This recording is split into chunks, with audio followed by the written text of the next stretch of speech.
queridos, quem está aqui hoje pela primeira vez? Levanta a mão, dá um sinalzinho assim. Oh, que benção. Aqui na frente, a irmã ali. Quem mais? A irmã lá atrás, mais uma.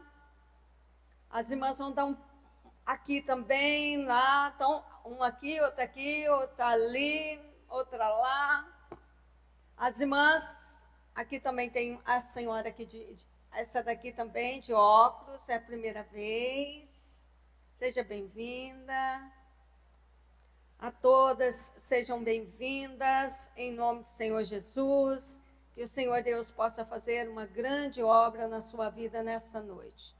Na segunda carta de 2 Coríntios, lá no capítulo 1, nós falamos sobre a consolação em meio ao sofrimento. Paulo falando das lutas, das perseguições, do descrédito, das aflições, mas permanecendo firme e sendo consolado por Deus no meio do sofrimento. E no capítulo 2 falamos também sobre as mudanças de planos de Paulo, e por isso ele foi julgado, porque ele havia falado que iria fazer algo e ele não fez, não aconteceu conforme ele havia falado, mas porque ele foi conduzido pelo Espírito Santo, não pela vontade dele, não pelos planos humanos, mas pelos planos de Deus. E aí o povo começou a desacreditar da palavra de Paulo, dizendo que ele falava uma coisa, mas não cumpria. E Paulo ali estava justificando, e ele falava assim que as mudanças de plano não foi de irresponsabilidade. E ele pedia perdão e gostaria muito de restaurar o vínculo com aqueles irmãos. Ele dizia assim: nós somos como soldado, que quando leva as suas presas, que vai de uma guerra e leva as suas presas ao troféu, nós somos o bom perfume de Cristo. Entendeu? Que vai, para todo mundo sentir aonde vai um servo de Deus. Então ele queria, neste momento, perdão e a restauração. E no capítulo 3 ele fala da nova aliança e da transformação. Quando ele fala da nova aliança e da transformação, ele queria falar que ele era a carta de Cristo. E que nós, igreja, também somos a carta de Cristo. Olha para você ver como que ele vem usando ali, os itens para nos fazer lembrar o bom perfume de Cristo. Nós somos a carta de Cristo. Com certeza a carta de Cristo, ela traz boas notícias, Quem não gosta de receber uma carta trazendo boas notícias? Agora, esse povo de agora, atual, é tudo no zap, que nem diz, no WhatsApp, já manda mensaginha, já chega rapidinho. Mas antigamente a gente ficava esperando as cartas chegar com uma ansiedade, meu Deus, o que será?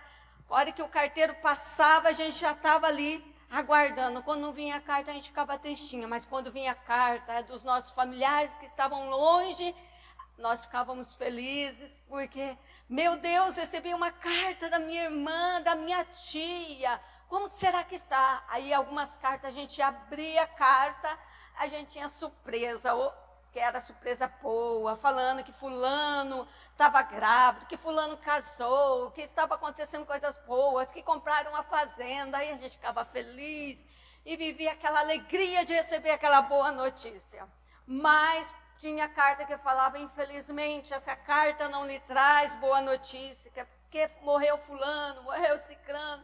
Aí a gente chorava por dias e já logo em lágrimas respondia aquelas cartas, Era muito gostoso isso. E interessante, querido, que quando Paulo fala isso, esse não é o capítulo, mas é interessante para algumas entenderem que nós somos a carta de Cristo. Nós somos as mensageiras das boas notícias. A mensagem que diz na carta não é sobre nós, é sobre Cristo. Então, quando Paulo falou, nós somos a carta viva de Cristo, quer dizer, a mensagem não é sobre mim, o que eu sou, o que eu posso fazer, mas é sobre Cristo, o que Cristo fez e o que Ele pode fazer por nós. Amém? Eu me lembro que quando Princesa Isabel assinou o decreto áurea, a lei áurea, a lei de ouro, eu me lembro que ela deu ali a libertação, né, assinou ali, aprovou para a libertação dos escravos, e aquela carta correu por todos os lugares onde tinha escravos, os donos das fazendas tinham que libertar aqueles escravos. E os escravos que tinham notícia, que conseguiam ter acesso a essas cartas, automaticamente eles eram libertos daquela escravidão, e eles já não aceitavam mais e recebiam a carta de alforria, que fala? Isso. Eles já recebiam ali, né, a sua carta de liberdade. Aí eles já eram livres. Alguns se davam bem com os seus patrões e eles ficavam ali na fazenda, ainda servindo seus patrões, ali os seus chefes, ou eles saíam da fazenda porque eles eram sofridos e iam buscar refúgio em outro lugar. Mas existiam alguns escravos que não tinham acesso a essas cartas e eles continuavam sob o domínio dos donos das fazendas, até eles descobrirem que eles eram livres e eles não sabiam da notícia. Então, se a carta chegava primeiro para o chefe, para o dono da fazenda, quem era escravo não recebia e não sabia. Mas se algum escravo que estava dentro da casa, trabalhando na casa do fazendeiro, observasse, ouvisse alguém falando, eles transmitiam o recado e havia aquela rebelião. Alguns eram mortos e alguns conquistavam pela força a sua liberdade. E assim era, eles tinham que saber daquela boa notícia e aquilo tinha que se esparramar por alguém. A carta chegou, mas alguém tinha que levar adiante essa notícia. E assim é o evangelho, queridas. Como eu posso receber? Como eu posso saber que Deus nos deu já a liberdade e a gente não divulgar? A gente não pode guardar para nós. Tem liberdade de vida para muita gente que estão presa. As pessoas estão sedentas de Jesus. Quando você fala de Cristo, que você está em algum lugar, que você vê alguém abatido e você começa a falar de Deus, as pessoas falam, que coisa gostosa, eu nunca ouvi isso, que delícia, fala mais. Eles estão sedentos de Deus. E você é a carta viva do Senhor Jesus. Amém? E lá no capítulo, isso é no capítulo 3, no capítulo 4, nós falamos que sobre o tesouro espiritual, um tesouro guardado num vaso de barro. E depois no capítulo 5, nós falamos da nova vida, nós falamos ali da cabana, do edifício, quem veio, nós falamos do caminho que é difícil, e nós falamos da reconciliação e do tribunal de Cristo, que nós vamos ter que prestar conta de tudo, mesmo que não seja para condenação, mas nós vamos ter que prestar conta. Então, se você está falando o que não é para falar, ou você está pensando o que não é para pensar, cuidado, vai ter que prestar contas. Deus está anotando tudo o que se passa. Lá não é para condenação, porque é os crentes que estarão diante do tribunal de Cristo, mas lá será para a premiação daqueles que servem a Cristo. Agora, o julgamento são para não cristão num grande trono branco, tá bom? Mas isso, a igreja vai estar já com Cristo reinando. Amém, queridas? Assim eu creio. Então vamos lá. Aí a pastora Flávia veio com o capítulo 5 e nós vamos ter que voltar um pouquinho para nós falarmos sobre este capítulo. Quando a gente fala do capítulo 6, eu observei a pastora aqui ministrando e eu vi 4 conselhos importantes que a igreja do Senhor não pode esquecer. Para mim entrar no capítulo 7, estão atentas? Estão conseguindo entender? Paulo, ele veio trabalhando na vida dos irmãos de Coríntios, daquela igreja que está um pouco rebelde, vivendo um pouquinho fora da palavra. E ele veio escrevendo essas cartas. E no capítulo 6, nós vemos que tem alguns recadinhos importantes para a gente entrar no capítulo 7. Se você não passar por aqui, você não consegue entender o 7. Então, no capítulo 6, nós temos o primeiro recado. Quem pegou aí, capítulo 6, pode ler. Portanto, nós, como companheiros de trabalho no serviço de Deus, pedimos o seguinte: não deixe que fique sem aproveito a graça de Deus, a qual vocês receberam. Escutem o que Deus diz.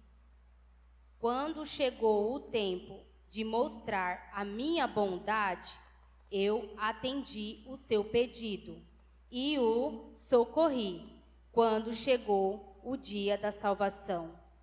Escutem, este é o tempo em que Deus mostra a sua bondade.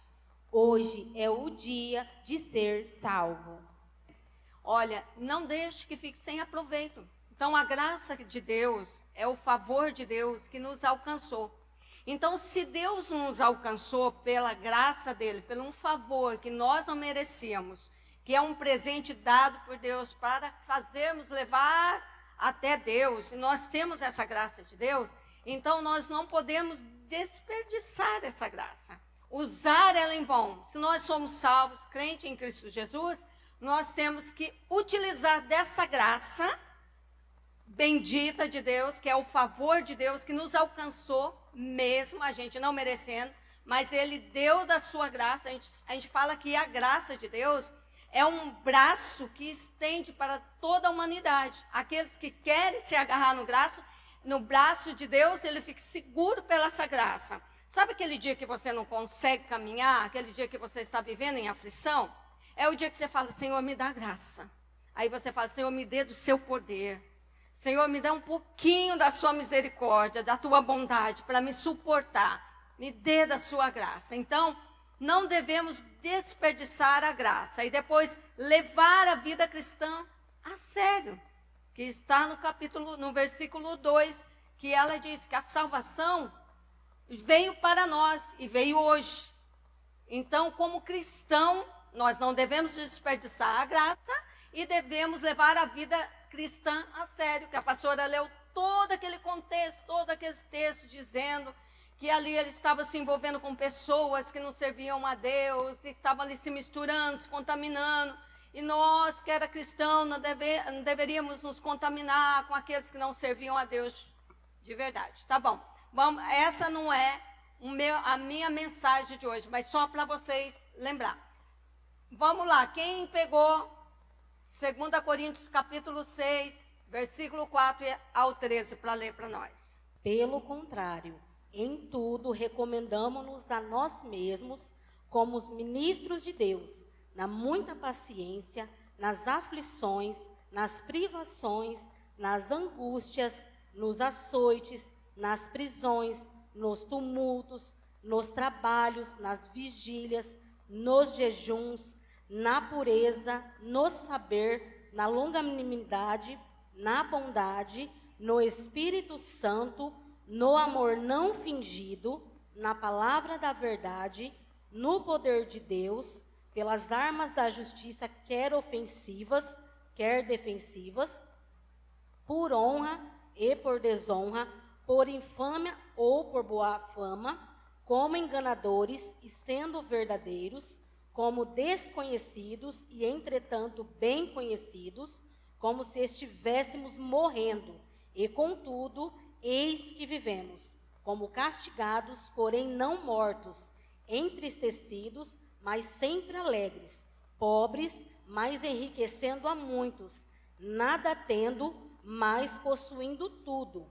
Para vós outros, ó Coríntios, abrem-se os nossos lábios, e alarga-se o nosso coração. Não tendes limite em nós, mas estáis limitados em vossos próprios afetos. Ora, como justa retribuição, falo-vos como a filhos, dilatai-vos também vós. Amém. Não preciso dizer nada. A palavra toda já disse para vocês.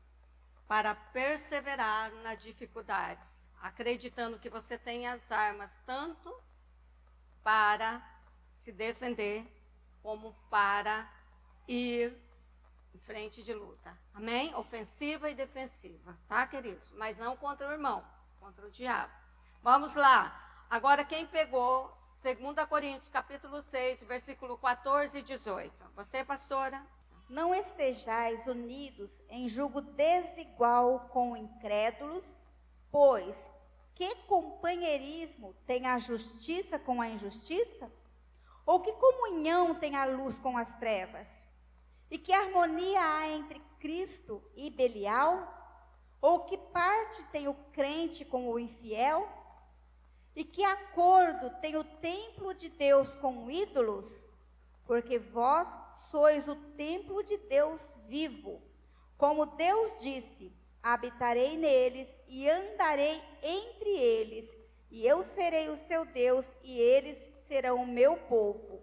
Portanto, sai do meio deles e separai-vos, diz o Senhor, e não toqueis em coisa imunda, e eu vos receberei, e serei pai para vós, e vós sereis meus filhos e filhas, diz o Senhor, o Todo-Poderoso. Amém? Prestado atenção? Viva em santidade e separação. Você foi chamado para ter uma vida diferente. Então, Paulo, ele inicia o capítulo 6 falando como nós cristãos devemos ser. Qual é o nosso posicionamento? E ele termina com esses conselhos para a gente, para nós prestarmos atenção. Mas só que quando ele vai iniciar o capítulo 7, ele vai mostrar o porquê nós devemos viver assim. Para nós alcançarmos a promessa de Deus, tudo aquilo que Deus prometeu, nós temos que ter uma vida digna e merecedora de adquirir a promessa de Deus. Agora eu quero fazer essa pergunta para vocês. Qual é a promessa que Deus te fez e que você guarda no coração até hoje? Tem alguém aí que tem promessa? Tem mesmo? Amém? Tem promessas que ainda não se cumpriram, né? A de morar no céu, essa daí é o que nos mantém em pé, né? Mas agora falando de promessas, que é algo que Deus prometeu. Tem promessas que estão guardadas que ainda não se cumpriram. Tem promessas que ainda vão se cumprir. Tem promessas que talvez não irão se cumprir. Já entendeu essa? Porque quando Deus prometeu para o povo de Israel que daria para eles uma terra que manava leite e mel, uma terra próspera, ele falou assim para o povo de Israel: vamos fazer uma aliança comigo, e vocês andam na minha presença, e eu serei o Deus de vocês. Vocês não podem adorar outro Deus, vocês não podem se prostrar diante de outro Deus, e eu vou vencer todas as outras nações aí, ninguém vai se permanecer em pé diante de vocês. Aí o povo obedeceu ao Senhor, saiu do Egito, caminhou, foi para o deserto. Todos alcançaram a terra prometida? Não, ficaram lá, ó, rodando. Mas quem conseguiu chegar lá? Quem acreditava na promessa, naquilo que Deus falou.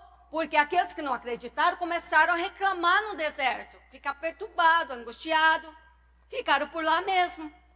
Mas Josué, Caleb, entraram na terra prometida e conquistaram. Deus falhou, irmã, quando ele prometeu? Ele é homem para mentir? Não. Mas quem falhou com Deus foi um homem. Se tem ali algo que não aconteceu, é porque se perdeu no meio do caminho. Então tem coisas que talvez não vai acontecer, porque talvez não depende de você. Talvez você é casada, mas depende do abençoado. Deus fala: você vai morar nos Estados Unidos, mas seu abençoado não quer. E daí? Você tem que orar. Aí, de repente, o abençoado não vai. E nem você vai, porque você é uma só carne. Os dois têm que estar no mesmo propósito. Tá entendendo? E aí é uma só carne. Quando é que um homem e uma mulher se tornam uma carne? No ato conjugal. Ele começa a fazer parte do seu corpo começa a fazer parte dele. Então, se Deus estiver tratar com um, Deus vai tratar com o outro também. Tá entendendo como que funciona? Então, pode ser que as promessas vão ficar ali, esperando o tempo da dispersação, da pessoa querer. Mas se a pessoa não querer, e Deus fez, e você quer, Deus fala, então, tá dentro. Entra comigo, Josué. Entra comigo, Caleb. Você tá dentro da promessa. Tá entendendo?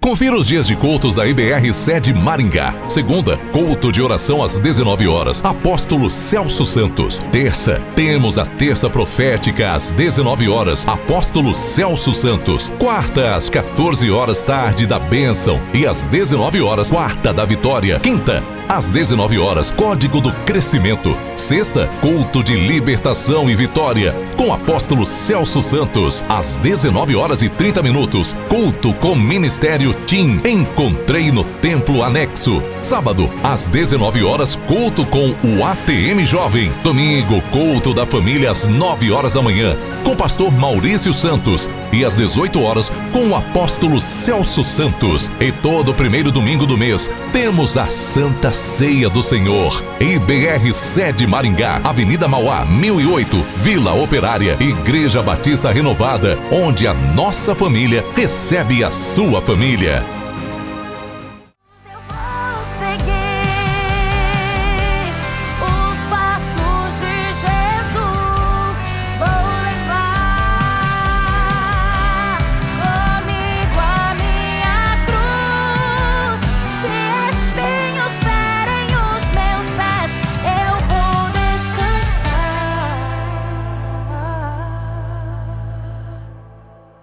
Nos braços de Jesus.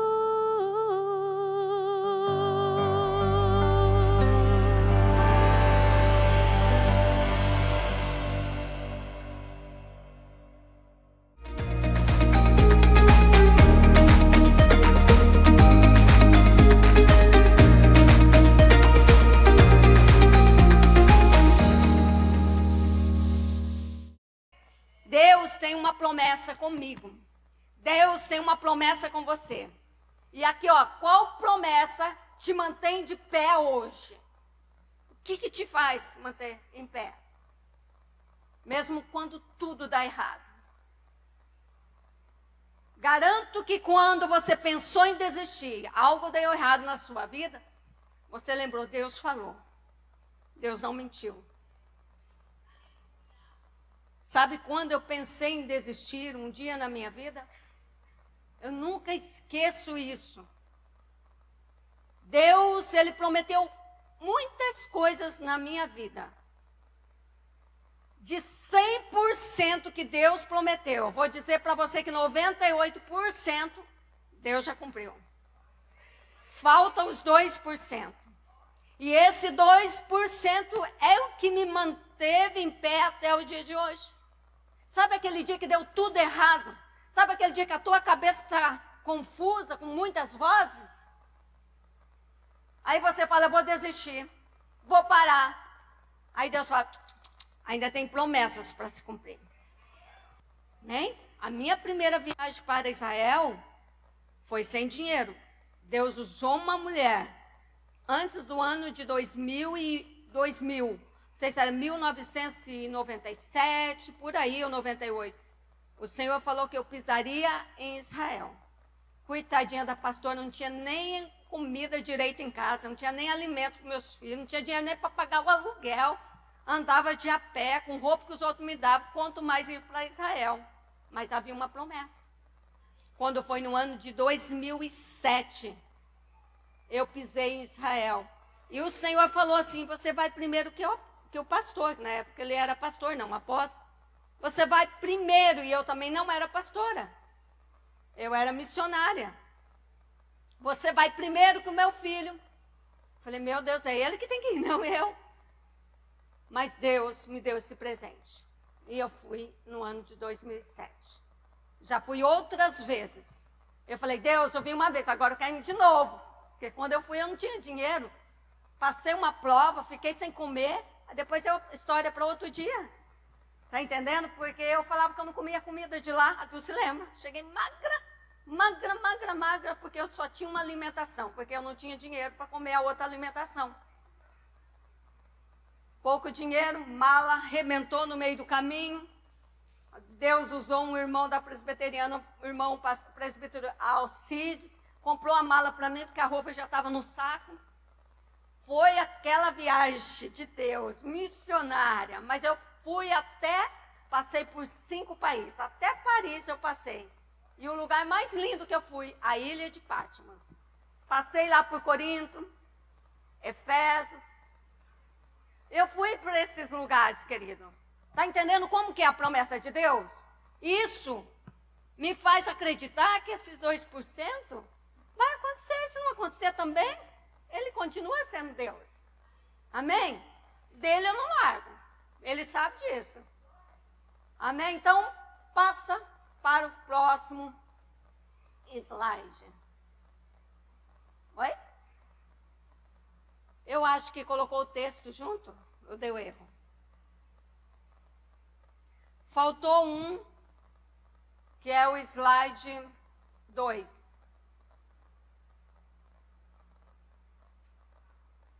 Aí, ó. Eu coloquei o tema para hoje, para vocês, amadas do Pai, ó.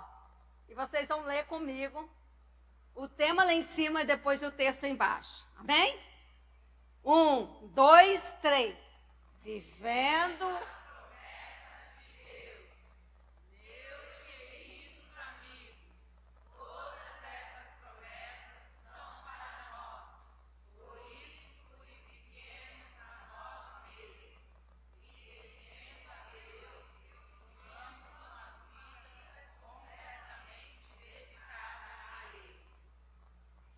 Entenderam? Lá em cima eu passei para vocês os 4 conselhos que vocês devem seguir à risca. Aí ele continua no 7 falando das promessas. Meus queridos amigos, todas essas promessas são para nós. Que promessa é essa, irmã? Ganhar um carro, uma viagem para os Estados Unidos, para Israel. Igual a pastora, que promessas são essas que Deus tem para a igreja dele, para nós? Ó, por isso purifiquemos a nós mesmos. É o que dizia lá em cima, ó, santidade, aparta-se do mal, tem uma vida digna, não pode a luz com as trevas. Deus não divide a glória dele. Eu tenho uma promessa para vocês, mulheres da Igreja Batista Renovada. É tempo de vocês viver a promessa de Deus. Então, vivendo as promessas de Deus. Nunca esqueça, quando alguém falar, estou vivendo a promessa de Deus. Tá? Essa vai ser a sua frase. Calma, irmã, eu estou vivendo já a promessa de Deus. Está chegando lá. Se é a conversão do meu esposo, está chegando lá.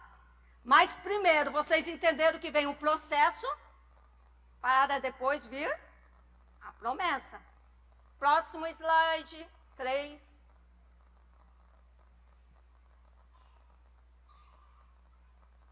Desculpa, né? Eu acho que eu falei errado aquele outro. Nós colocou 3.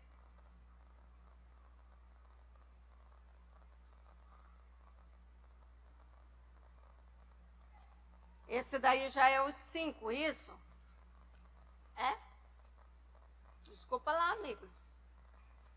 Meu slide está aqui, ó. Eu estou acompanhando, mas eu imprimi errado. Então, quando nós passamos pelo processo da santificação, nós alcançamos a promessa que Deus falou. Portanto, vocês já têm a promessa. As promessas já estão com vocês.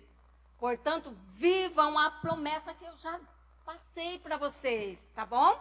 no capítulo 7, versículo 1.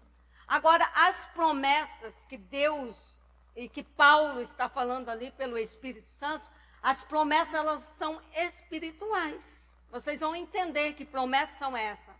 E essas promessas, a gente sabe que é a expressão da graça de Deus, é atos da bondade divina. Expressão da graça é algo que Deus nos dá sem a gente merecer.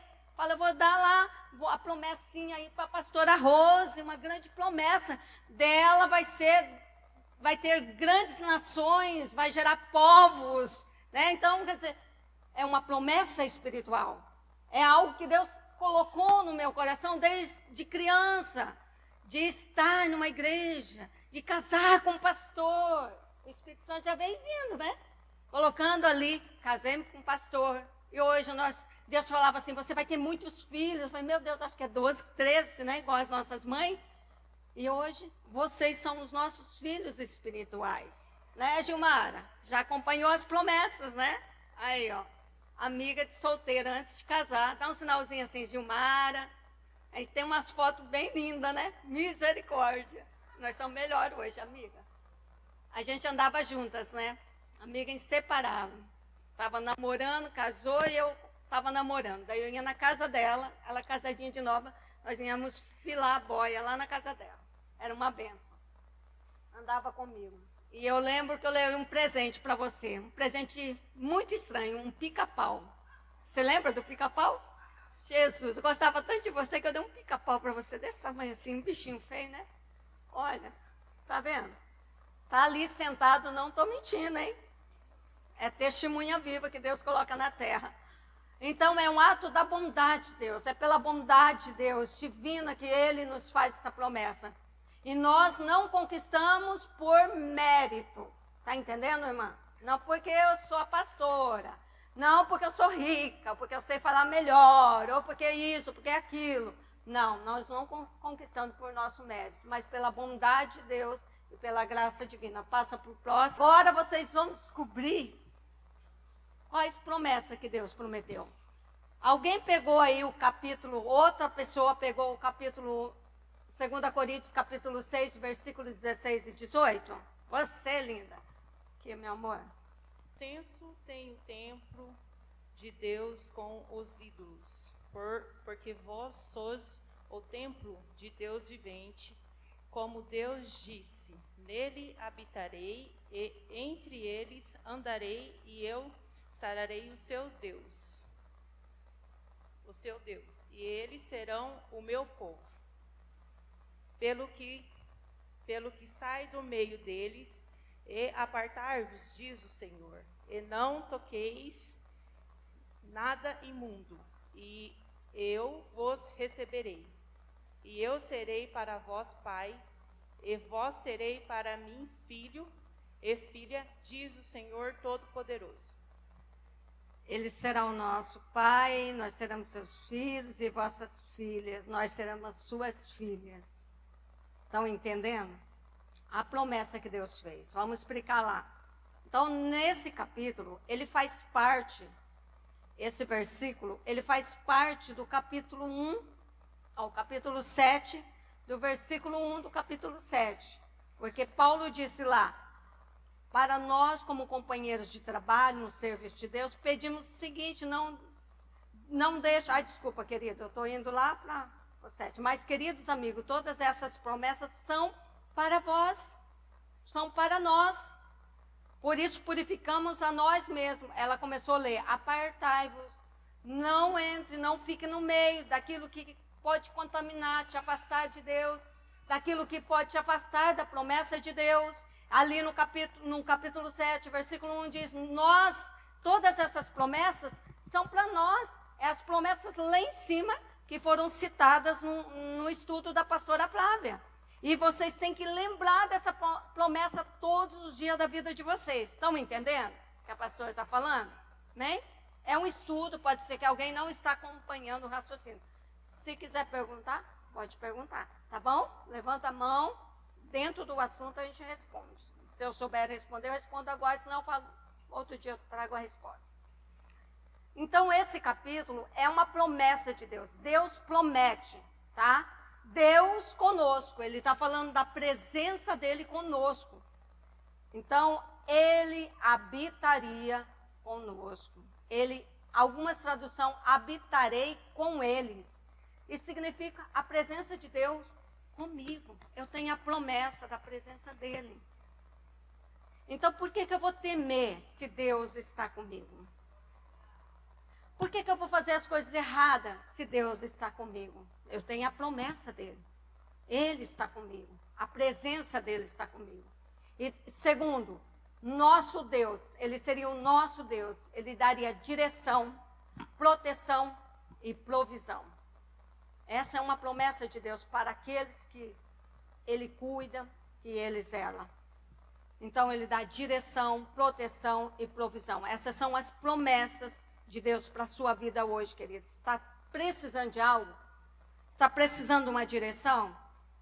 Deus tem essa direção para você, porque ele é o seu Deus. Ele está com você. Você está precisando de uma proteção, porque você está com medo, sentindo desprotegido? Ele tem essa proteção. Ele está com você. Você precisa de uma provisão, de um grande milagre? Queridos, teu papai está com você. Descansa. Amém? E ali fala também de uma das promessas, aceitação. Ele nos recebe. E algumas traduções, eu os receberei. Então, ele nos recebe independente de quem somos. Talvez nós não sentimos digna de ser aceita por Deus. Mas ele nos recebe.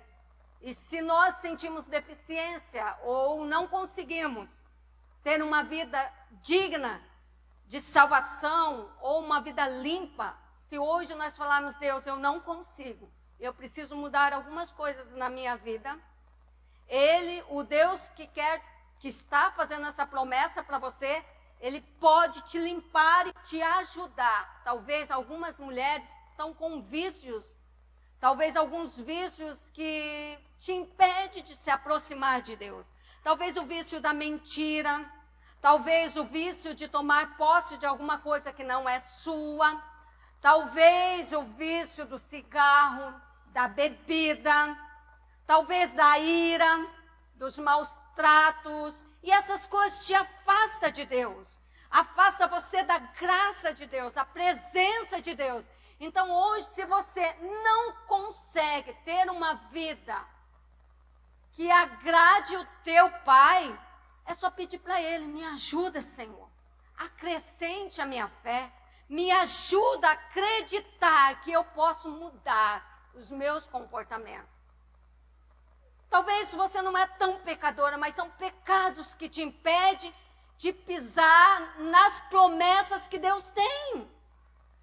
Tem homens que são casados com mulheres que são rixosas, mulheres que reclamam, mulheres que brigam, mulheres que dão os tepelecos, né, que falam na cabeça da criança, mulheres que falam mal do marido, e ela não consegue desfrutar de um casamento, de uma bênção no casamento, porque ela é uma mulher rixosa. Mas Deus pode te ajudar a ser uma mulher sábia, virtuosa. Deus pode te ajudar, porque Ele te aceita. Se você está aqui hoje, é porque Deus está falando com você, querida. Começa a ter uma vida transformada. Amém?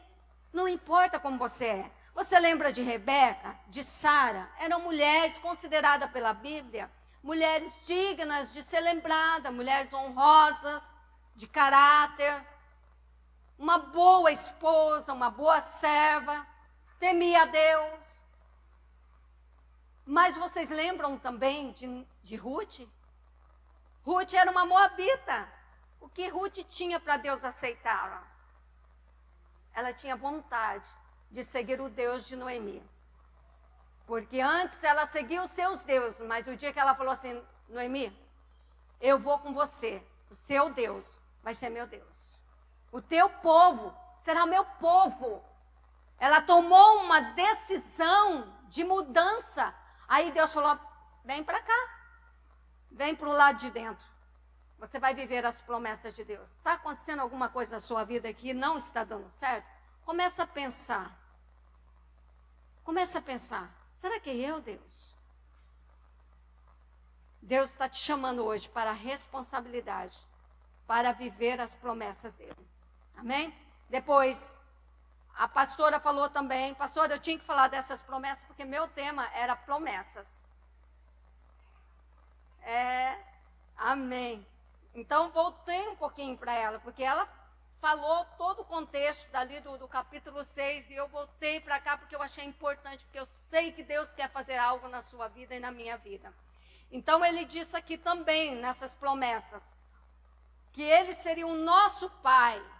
Quando fala de pai, a gente fala de proteção, de cuidado, de amor, de dedicação. Um bom pai, tá? Porque tem pai que não é pai. Mas o bom pai, a gente está falando de pai, de paternidade. Tá? Porque existem os pais que só têm título, mas um cuida do filho, não protege o filho, não dá o direito que é do filho, de proteção, de cuidado, de educação. É direito por Deus e pela lei, e eles não cumprem o seu papel. Mas eu estou falando de pai. O Deus é o nosso pai, tá? Então, ele vai ser o nosso pai para nos defender. E ele diz assim, serei um pai para vocês. Vocês serão meus filhos e minhas filhas. Amém? Queridos, se Deus é o nosso pai, nós cremos que nós somos filha. E o nosso pai, ele é dono de tudo. Quando eu estava na faculdade, eu sempre colocava minhas roupinhas de pastora, né? E sempre assim me comportei como tal. Mas eu não falava que eu era pastora. Eu fiquei mais de 1 ano e meio sem falar que eu era pastora. Sabia que eu era cristã, mas não sabia que eu era pastora. E quando eu entrei na sala de direito, nos primeiros dias, eu queria ser a pastora, Rose aqui, eu queria ser a pastora lá. Arrumava a cadeira para todo mundo, ajeitava o lugar, senta aqui. Não, ó, você ficou sem lugar. O povo falou, essa mulher está querendo se aparecer. Comecei a arrumar luta para a minha cabeça. E eu fiquei decepcionada, porque eu só estava servindo. E passou-se os tempos, e eu quietinha, fiquei mais recuada, me comportei um pouco melhor, porque não era igreja, era uma faculdade. Eu queria servir eles, mas eles não aceitavam, não sabiam o que era isso. Mas sempre no meu direito, ali no meu cantinho, conquistava tudo que eu tinha de conquistar com muito esforço. Mas chegou um dia que eu fiz um trabalho e me encaminharam e estava escrito assim, Pastora Rose. E o trabalho foi para o telão, foi para o slide, e eles olharam, você é pastora? Eu disse, só pela misericórdia de Deus. E assim eles começaram a me conhecer, mas antes deles me conhecer, eles começaram a perguntar para mim, você é rica, né? Você tem muito dinheiro. Eu falei, claro que eu tenho, sou riquíssima. Ele falou, mas você anda bem arrumada, você tem um carrão, observando. Aí eu falei, sou rica. O teu pai faz o quê? Eu falei, meu pai é o homem mais rico do mundo. Quê? Claro. Ele sabe até na onde tem ouro escondido debaixo da terra. Quê? Ele trabalha em alguma mina aí, por aí, pegar o... Aí, meu pai é rico, rico, rico. E eu fazia todo esse enredo. Aí eu falava, meu pai é Deus. Aí eles, nossa, que pai bom. Então, assim, se meu pai é rico, eu também sou rica. Se meu pai é dono do mundo, eu também sou dona do mundo. Está entendendo, querido? Do que eu vou sentir falta? Se meu Deus é meu pai e ele me adotou. Eu perdi meu pai quando eu tinha 9 para 10 anos. Quem que me adotou? Deus. Eu deixei uma carta linda, escrita. E no dia dos pais eu entreguei para o meu marido, mas ele não era meu pai, ele era meu marido. E eu falava que Deus nunca me desamparou. E eu, quando eu iria perder meu pai, eu disse, não me deixa sem pai, Deus. Seja o meu pai. Mas depois eu transferi essa responsabilidade de paternidade para o meu marido. Depois eu descobri que ele não era meu pai. Eu queria cobrar dele aquilo que ele não conseguia me dar. Ele conseguia me dar amor de marido, um abraço de marido. E eu queria um abraço do pai. porque eu não tinha meu pai para abraçar. E ele não podia errar, porque meu pai era o meu herói, meu pai me protegia, meu pai era grandão. Meu pai, se alguém brigasse comigo, estava ele lá, né, para dar suporte. Então, meu marido tinha que fazer isso. Aí eu começava a transferir a responsabilidade para o meu esposo, o pastor Celso. Até que um dia, Deus disse, ele não é seu pai sou eu. Você está transferindo aquilo que você me deu. E você não consegue se realizar. Eu era frustrada. Não, achava que ninguém me amava, mal amada. A hora que eu entendi que eu tinha um pai de verdade, e eu tinha um marido, mas eu tinha um pai que me consolava quando eu estava triste, me supria quando eu precisava, me dizia coisas lindas quando eu precisava ouvir, eu não quis mais outro amor na minha vida. Esse amor me completou. E hoje eu me sinto realizada com o pai que eu tenho.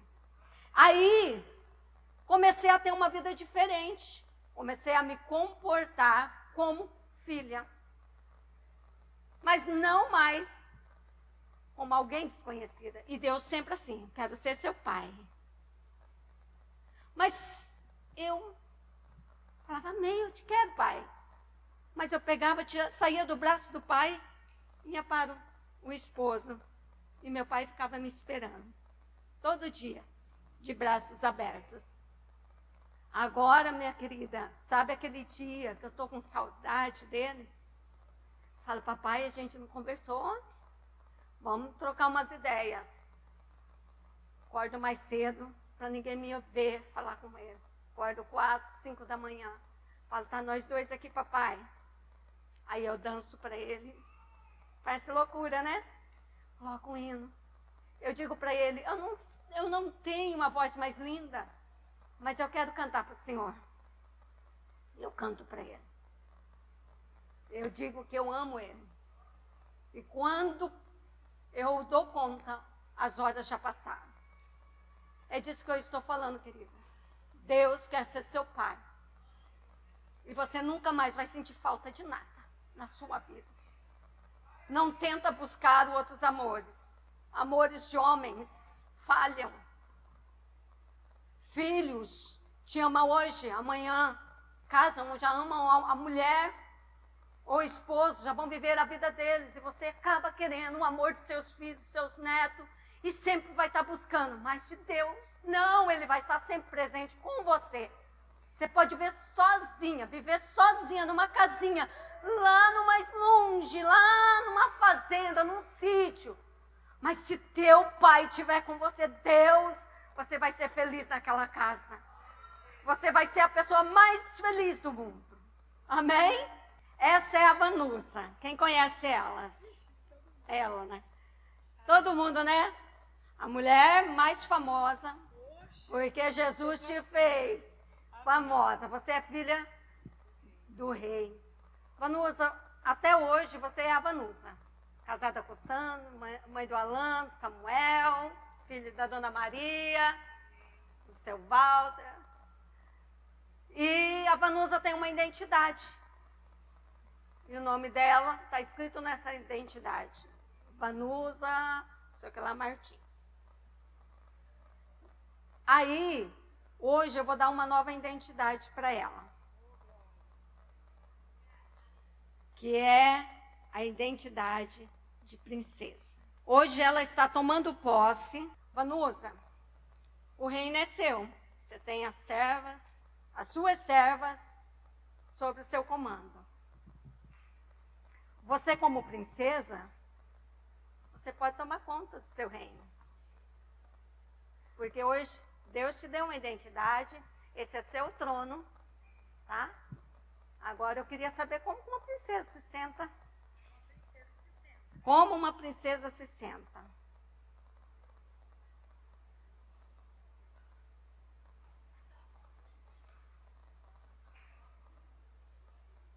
E como uma princesa. A Wagner também, assim de ladinho, Wagner. Aí, ó. Então, a Vanusa é uma princesa, que ela é filha de Deus. Eu dei essa nova identidade para ela. Já é dela, né? Eu não dei não, eu só fiz ela lembrar hoje que ela é uma princesa.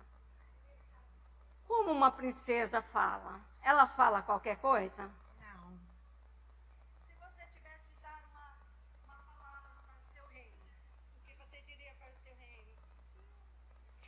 Minhas amadas que estão aqui nessa noite, aquele que prometeu para a vida de cada uma de vocês, ele é fiel para cumprir. Convenceu o reino? Convenceu o reino? Essa princesa, quando canta aqui em cima, ela consegue falar, tocar no seu coração? Porque ela está se comportando como princesa. Mas se essa princesa saindo aqui do seu reino, vai dar uma voltinha, princesa? Vai dar uma voltinha no seu reino.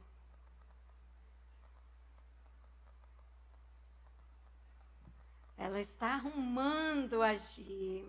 A pastora Flávia, o óculos. Ela está dando uma olhadinha no seu reino, vendo o que está acontecendo. Abraçando. Olha o cuidado da princesa. Agora você pode voltar, porque vai ter muita irmã para você abraçar. Ela voltou. Agora você vai chamar a sua serva para lhe trazer um copo com água. A sua serva está na sua disposição também. Por gentileza, minha linda, você pode me servir com um copo de água?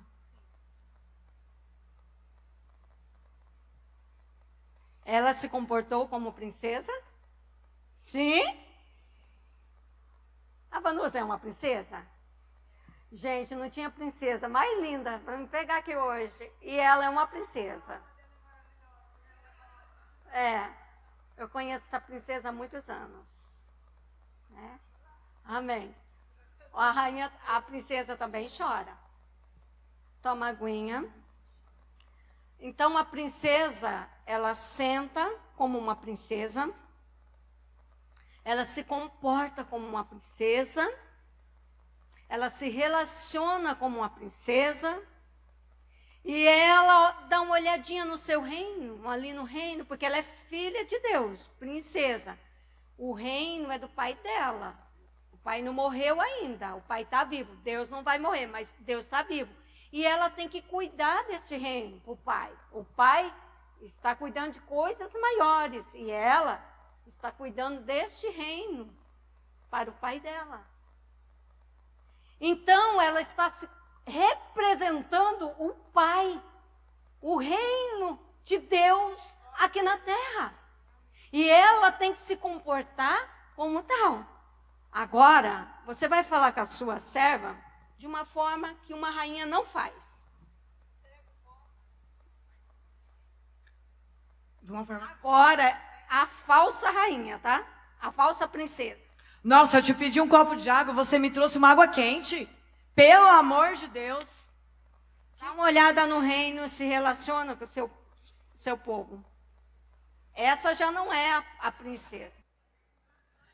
Quero falar com você. Alguém está te procurando. Não tem tempo não. Não tem tempo? Tá, agora senta. Senta que...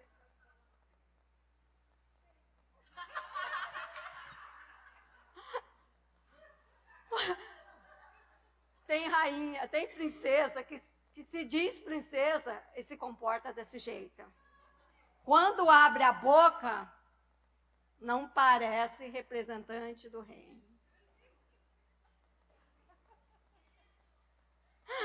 Ainda bem que você não é, Vanusa. Olha aqui, olha o jeito. Você não é essa última rainha, você é a primeira princesa, tá? Vocês suportaram a tristeza de maneira que agrada a Deus. De que forma, quando a gente reconhece que precisa ser mudado e corrigido, reconhecendo, tendo mudança, agindo do mesmo jeito, não, agindo diferente. Resolvendo a situação, não empurrando com a barriga. Ah, cansei. Não, resolve a situação com maturidade. E você também ficar livre das culpas. Parar de fazer para não se sentir mais culpado. Mudança total. Muda para frente também. A alegria de Paulo. Antes, Paulo sentiu tristeza. Aí agora Paulo já estava alegre. Olha, dentro deste capítulo, que riqueza. Se você aprender, ler lá na sua casa, você vai tirar mais coisas que eu não consegui ver. Então, ele estava alegre porque houve uma transformação naquele povo. Que a tristeza que veio da parte de Deus. Deus trabalhou no coração daquele povo. Então, não é nós que vamos fazer alguma coisa. Tudo é Deus. Deus trabalhou no coração daquele povo, eles aceitaram aquela carta rigorosa e depois eles fizeram a reconciliação. Ali está escrito perdão. Um dia eu vou falar para vocês sobre perdão. Tá bom, queridas? Mas a lição de casa, Mateus 5, versículo 23. Tá? Antes de oferecer o seu louvor, o seu sacrifício, você está num altar para oferecer, você lembrar que alguém fez alguma coisa para você, fez alguma coisa contra você, vai lá e pede perdão para o irmão. Parece que está errado essa frase, né? É que alguém fez, lembrar que alguém está triste com você, mas não foi você que fez. Não é você que vai pedir o perdão. É a pessoa que fez, a pessoa que tem que pedir perdão, certo? Então, amarrado na culpa e o outro na ofensa.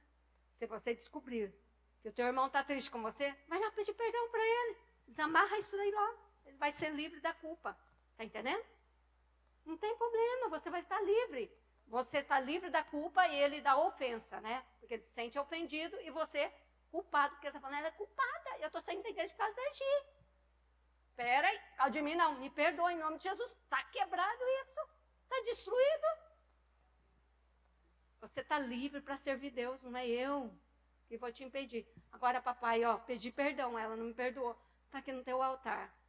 Aí não se preocupa, não perdoa, não tem importância. Aí é com Deus, você fez sua parte, você quebrou. Tá? Aí ficou livre. Vamos lá para frente, acabando já. É isso aí, ó. Conclusão, as promessas geram responsabilidade. O que eu falei para vocês, que vocês têm uma promessa, mas ela também tem uma responsabilidade. Capítulo 6, então fala da decisão, separação e caráter de cristão. E no capítulo 7 fala da santidade também, do arrependimento e da transformação. Responsabilidade assumida, vida transformada e promessa adiada, recebida. Amém? Quem tem promessas aqui?